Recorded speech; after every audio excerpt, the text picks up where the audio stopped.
Thank you very much. Thank you. I would like to begin by addressing the terrorist attack in Manila. We're closely monitoring the situation, and I will continue to give updates, anything happens during this period of time, but it is really very sad as to what's going on throughout the world with terror. Our thoughts and our prayers are with all of those affected. Before we discuss the Paris Accord, I'd like to begin with an update on our tremendous, absolutely tremendous economic progress since Election Day on November 8th. The economy is starting to come back, and very, very rapidly. We've added $3.3 trillion in stock market value to our economy and more than 1 million private sector jobs. I've just returned from a trip overseas where we concluded nearly $350 billion of military and economic development for the United States, creating hundreds of thousands of jobs. It was a very, very successful trip, believe me. Thank you. Thank you. In my meetings at the G7, we have taken historic steps to demand fair and reciprocal trade that gives Americans a level playing field against other nations. We're also working very hard for peace in the Middle East, and perhaps even peace between the Israelis and the Palestinians.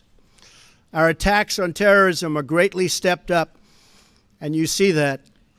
You see it all over. From the previous administration, including getting many other countries to make major contributions to the fight against terror.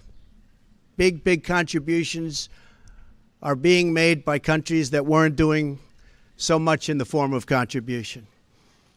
One by one, we are keeping the promises I made to American people during my campaign for president, whether it's cutting job-killing regulations, appointing and confirming a tremendous Supreme Court justice, putting in place tough new ethics rules, achieving a record reduction in illegal immigration on our southern border, or bringing jobs, plants, and factories back into the United States at numbers which no one until this point thought even possible. And believe me, we've just begun. The fruits of our labor will be seen very shortly, even more so. On these issues and so many more, we're following through on our commitments, and I don't want anything to get in our way.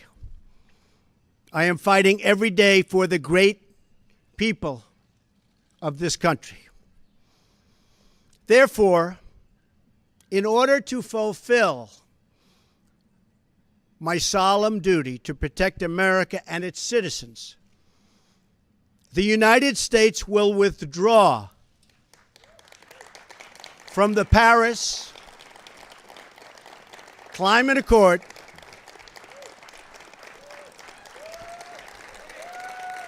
Thank you.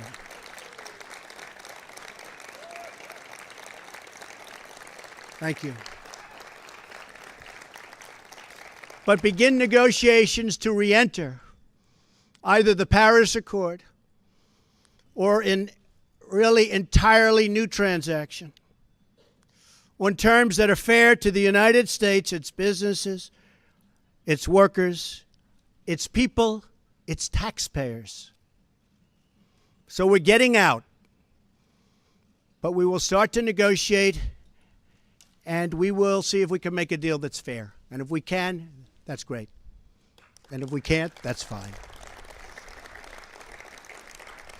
As president, I can put no other consideration before the well-being of American citizens. The Paris Climate Accord is simply the latest example of Washington entering into an agreement that disadvantages the United States to the exclusive benefit of other countries, leaving American workers, who I love, and taxpayers to absorb the cost in terms of lost jobs, lower wages, shuttered factories, and vastly diminished economic production. Thus, as of today, the United States will cease all implementation of the non-binding Paris Accord and the draconian financial and economic burdens the agreement imposes on our country. This includes ending the implementation of the nationally determined contribution and, very importantly, the Green Climate Fund, which is costing the United States a vast fortune. Compliance with the terms of the Paris Accord and the onerous energy restrictions that is placed on the United States could cost America as much as 2.7 million lost jobs by 2025, according to the National Economic Research Associates. This includes 440,000 fewer manufacturing jobs, not what we need. Believe me, this is not what we need, including automobile jobs and the further decimation of vital American industries on which countless communities rely. They rely for so much, and we would be giving them so little. According to the same study, by 2040, compliance with the commitments put into place by the previous administration would cut production for the following sectors: paper, down 12%. Cement, down 23%. Iron and steel, down 38%. Coal, and I happen to love the coal miners, down 86%. Natural gas, down 31%.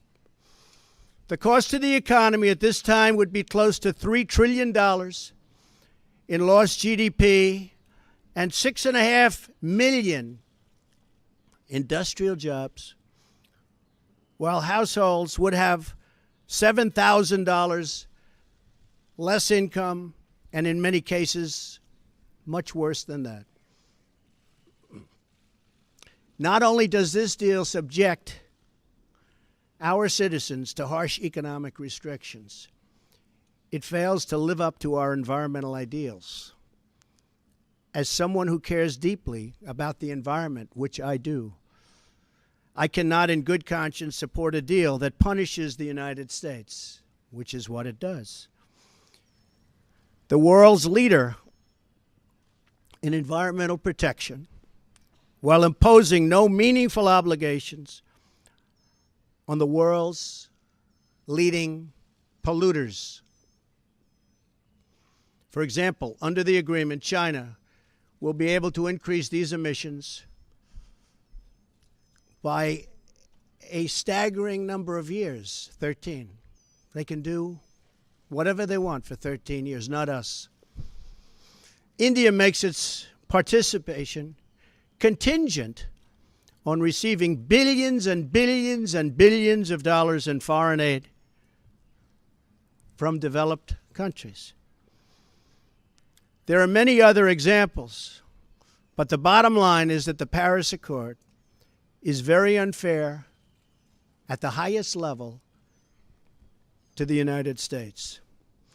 Further, while the current agreement effectively blocks the development of clean coal in America, which it does, and the mines are starting to open up.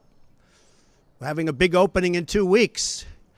Pennsylvania, Ohio, West Virginia, so many places. A big opening of a brand new mine. It's unheard of. For many, many years, that hasn't happened. They asked me if I'd go. I'm going to try. China will be allowed to build hundreds of additional coal plants. So we can't build the plants, but they can, according to this agreement. India will be allowed to double its coal production by 2020. Think of it. India can double their coal production. We're supposed to get rid of ours. Even Europe is allowed to continue construction of coal plants. In short, the agreement doesn't eliminate coal jobs. It just transfers those jobs out of America and the United States and ships them to foreign countries. This agreement is less about the climate and more about other countries gaining a financial advantage over the United States. The rest of the world applauded when we signed the Paris Agreement. They went wild. They were so happy. For the simple reason that it put our country, the United States of America, which we all love, at a very, very big economic disadvantage. A cynic would say the obvious reason for economic competitors and their wish to see us remain in the agreement is so that we continue to suffer this self-inflicted major economic wound. We would find it very hard to compete with other countries from other parts of the world. We have among the most abundant energy reserves on the planet, sufficient to lift millions of America's poorest workers out of poverty. Yet under this agreement, we are effectively putting these reserves under lock and key, taking away the great wealth of our nation. It's great wealth. It's phenomenal wealth. Not so long ago, we had no idea we had such wealth. And leaving millions and millions of families trapped in poverty and joblessness. The agreement is a massive redistribution of United States wealth to other countries. At 1% growth, renewable sources of energy can meet some of our domestic demand. But at 3 or 4% growth, which I expect, we need all forms of available American energy, or our country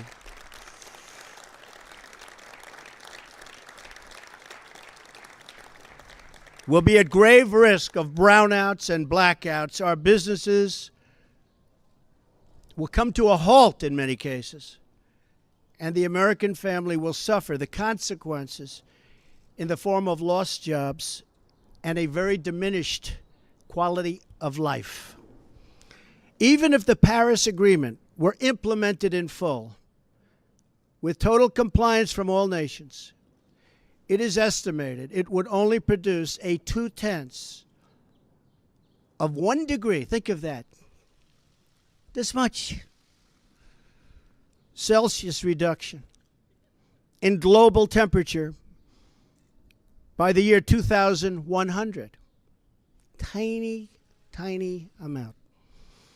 In fact, 14 days of carbon emissions from China alone would wipe out the gains from America, and this is an incredible statistic, would totally wipe out the gains from America's expected reductions in the year 2030.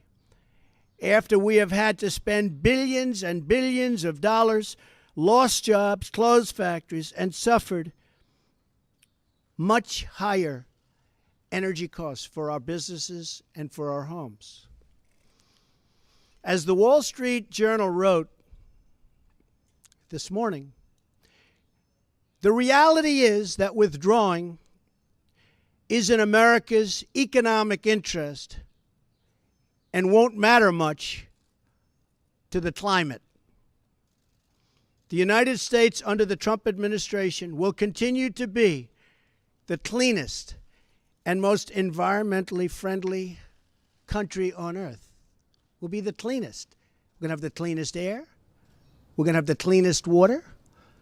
We will be environmentally friendly, but we're not going to put our businesses out of work. And we're not going to lose our jobs. We're going to grow. We're going to grow rapidly.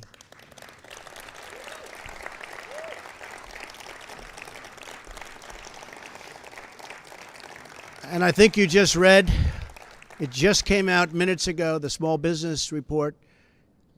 Small businesses, as of just now, are booming, hiring people. One of the best reports they've seen in many years. I'm willing to immediately work with Democratic leaders to either negotiate our way back into Paris under the terms that are fair to the United States and its workers, or to negotiate a new deal that protects our country and its taxpayers.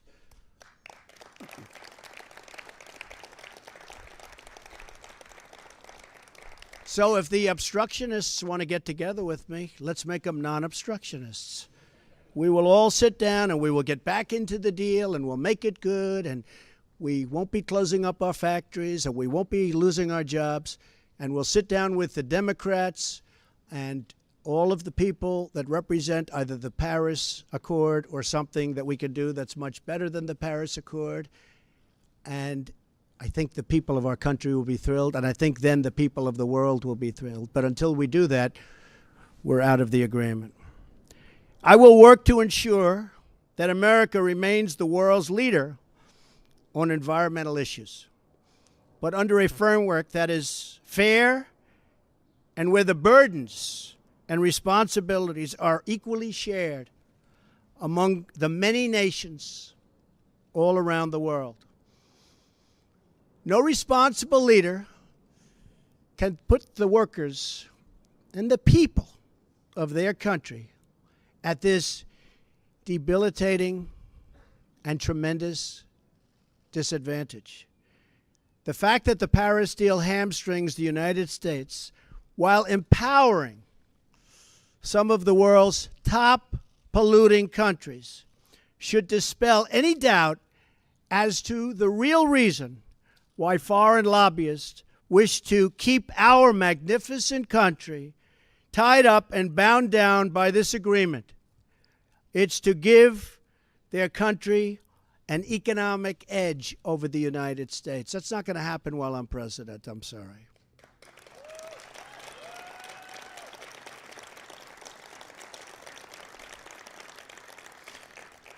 My job as president is to do everything within my power to give America a level playing field and to create the economic, regulatory, and tax structures that make America the most prosperous and productive country on earth, and with the highest standard of living and the highest standard of environmental protection. Our tax bill is moving along in Congress, and I believe it's doing very well. I think a lot of people will be very pleasantly surprised. The Republicans are working very, very hard. We'd love to have support from the Democrats, but we may have to go it alone, but it's going very well. The Paris Agreement handicaps the United States economy in order to win praise from the very foreign capitals and global activists that have long sought to gain wealth at our country's expense. They don't put America first. I do, and I always will.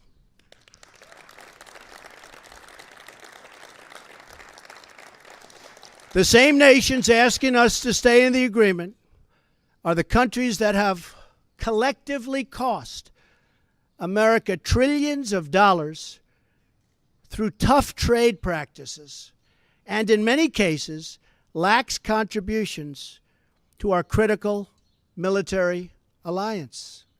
You see what's happening. It's pretty obvious to those that want to keep an open mind. At what point does America get demeaned? At what point do they start laughing at us as a country?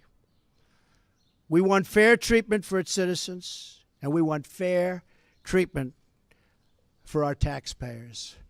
We don't want other leaders and other countries laughing at us anymore, and they won't be. They won't be.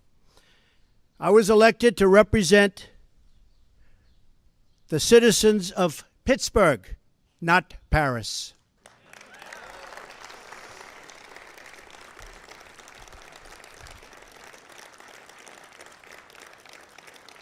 I promised I would exit or renegotiate any deal which fails to serve America's interests. Many trade deals will soon be under renegotiation. Very rarely do we have a deal that works for this country, but they'll soon be under renegotiation. The process has begun from day one, but now we're down to business.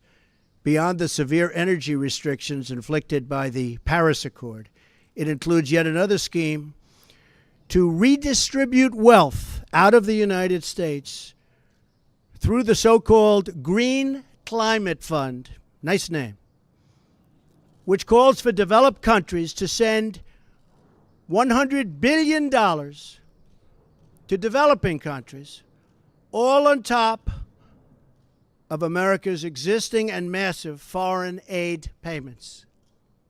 So we're going to be paying billions and billions and billions of dollars, and we're already way ahead of anybody else. Many of the other countries haven't spent anything, and many of them will never pay one dime. The Green Fund would likely obligate the United States to commit potentially tens of billions of dollars, of which the United States has already handed over $1 billion.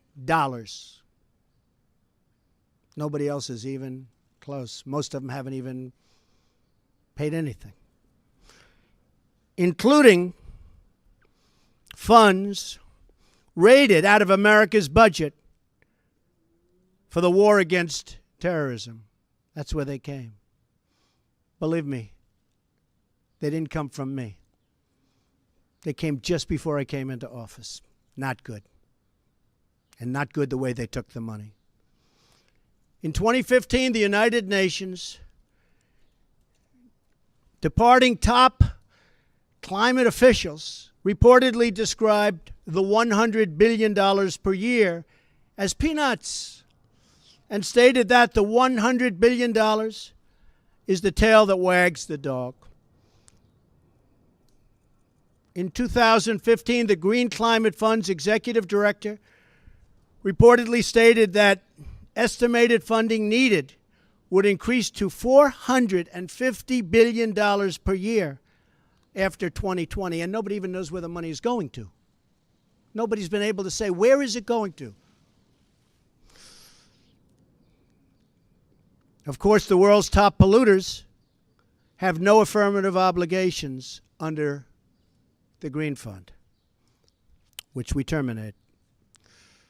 America is $20 trillion in debt. Cash-strapped cities cannot hire enough police officers or fix vital infrastructure. Millions of our citizens are out of work, and yet, under the Paris Accord, billions of dollars that ought to be invested right here in America will be sent to the very countries that have taken our factories and our jobs away from us. So think of that.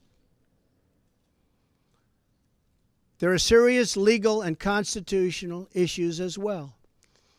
Foreign leaders in Europe, Asia, and across the world should not have more to say with respect to the U.S. economy than our own citizens and their elected representatives. Thus, our withdrawal from the agreement represents a reassertion of America's sovereignty.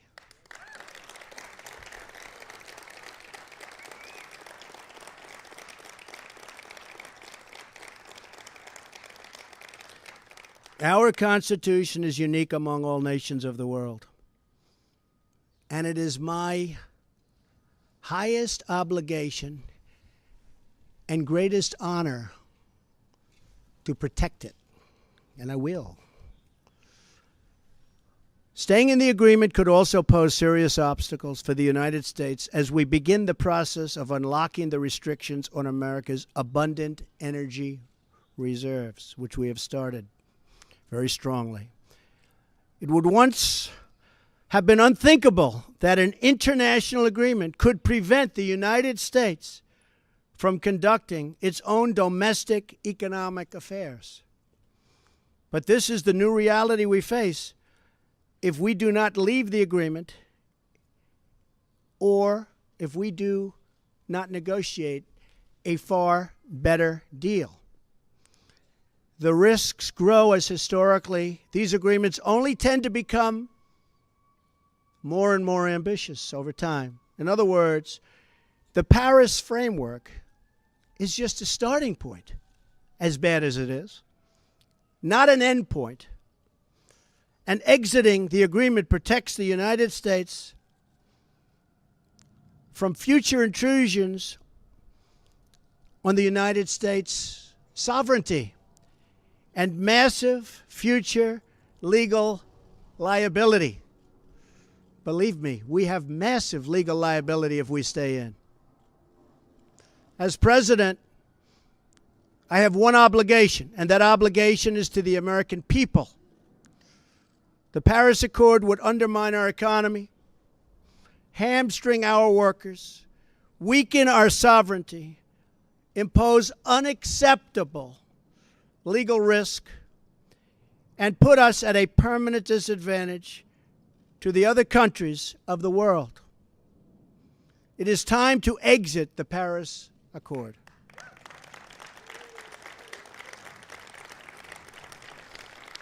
And time to pursue a new deal that protects the environment, our companies, our citizens, and our country.